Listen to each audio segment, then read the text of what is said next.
हमारे चाचा हैं, कनपुरिया हैं, तो ज्ञान और गुटखा दोनों उनकी जेब में रहता है। वो कहते हैं कि दुनिया में सब ठीक रहता अगर मनुष्य दो चीज़ें ना बनाता, एक पैसा और दूसरा घड़ी। घड़ी जो समय बताती है, घड़ी जिसे इंडिया से बाहर जाते ही वहाँ के टाइम के हिसाब से बदलना पड़ता है। ऐसा क्यों?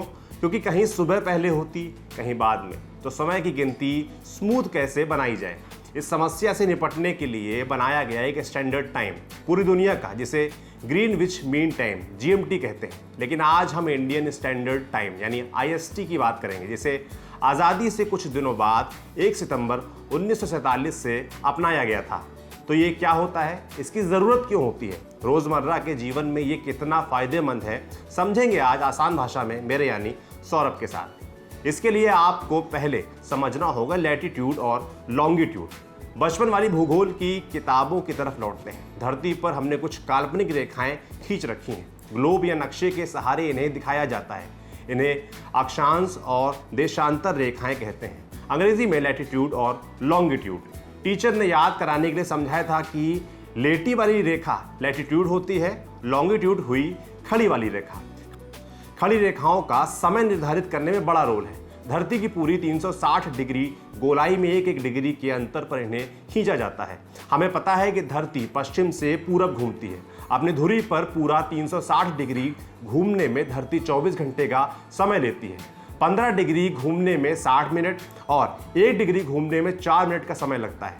इस घूमने के दौरान कहाँ कितना बज रहा है ये डिसाइड होता है स्टैंडर्ड टाइम से। इसे समझें इंडियन स्टैंडर्ड टाइम यानी IST से।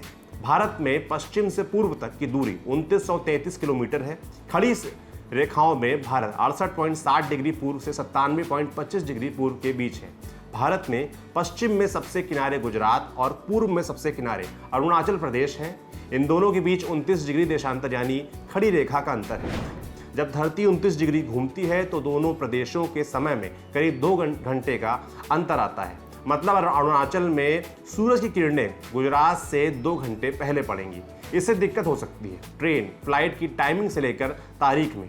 तो हमने क्या किया कि पूरे देश में स्टैंडर्ड टाइम के लिए बीच की एक देशांतर रेखा पकड़ ली, जो कि 82.5 डिग्री पूर्व है। इसके हिसाब से पूरे देश के लिए घड़ी सेट कर दी। ये देशांतर रेखा उत्तर प्रदेश, मध्य प्रदेश, छत्तीसगढ़, उड़ीसा, आंध्र प्रदेश से होकर गुजरती है। हमारा स्टैंडर्ड टाइम प्रयागराज यानी कि इलाहाबाद के पास मिर्ज़ापुर से जोड़ा जाता है और स्थानीय समय की देखरेख के लिए इलाहाबाद ऑब्जर्वेटरी है। इस काम के लिए राष्ट्रीय स्तर पर दिल्ली में नेशनल फिजिकल लेबोरेटरी भी है। भारत का standard time Greenwich mean time GMT से 5.5 घंटे आगे है।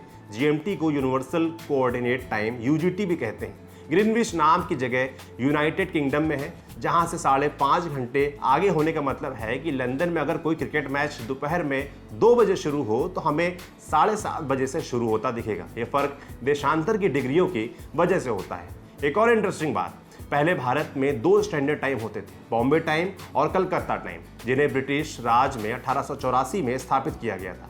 तब दोनों शहरों के बीच 1 घंटे 9 मिनट का अंतर होता था। पूरे देश के लिए 1 सितंबर 1947 को इंडियन स्टैंडर्ड टाइम स्वीकार किया गया। इसके बाद 1948 में बॉम्बे टाइम और 1955 में कलकत्ता टाइम खत्म कर दिया गया।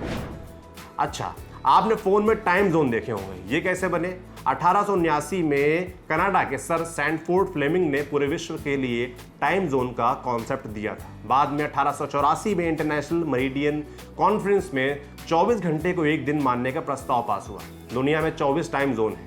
स्टैंडर्ड टाइम निर्धारित करने से फ़ायदा ये है कि देश के लिए एक ही टाइम जोन हो जाता है, लेकिन कई देशों में एक से ज़्यादा टाइम जोन भी होते हैं। जैसे रूस जैसे बड़े क्षेत्रफल वाले देश में 11 टाइम जोन है। भारत में भी 2 टाइम जोन बनाने की मांग होती रही है। असम के पूर्व मुख्यमंत्री तरुण गोगोई नॉर्थ ईस्ट के लिए अलग टाइम जोन की मांग करते रहे हैं। इसके लिए तर्क दिया जाता है कि सूरज की रोशनी और वर्कफोर्स का सही से इस्तेमाल नहीं हो पाता। नेशनल फिजिकल लेबोरेटरी के council for scientific and industrial research CSIR NPL ने भी 2 टाइम जोन का प्रस्ताव दिया था। फिलहाल ऐसा नहीं हुआ है। तो कैसी लगी आपको ये जानकारी? कमेंट सेक्शन में लिखकर ज़रूर बताएं। ऐसे ही और चीज़ें जानने के लिए, देखने के लिए आप देखते रहें आसान भाषा में लल्लन टॉप पर। ये जानकारी लाए थे मेरे साथी निशांत। मेरा नाम सौरभ है। शुक्रिया।